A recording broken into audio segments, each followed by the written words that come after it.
அன்னையிடம் நீ அன்பை வாங்கலாம், தந்தையிடம் நீ அறிவை வாங்கலாம்.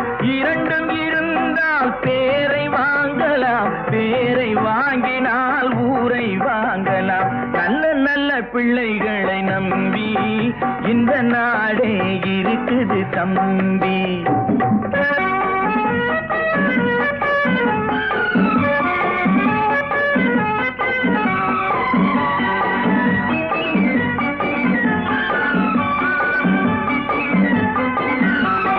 கருணை இருந்தால் வள்ளலாகலாம், கடமை இருந்தால் வீரனாகலாம், பொறுமை இருந்தால் மனிதனாகலாம், மூன்றும் இருந்தால் தலைவனாகலாம். இந்த மூன்றும் இருந்தால் தலைவனாகலாம். நல்ல நல்ல பிள்ளைகளை நம்பி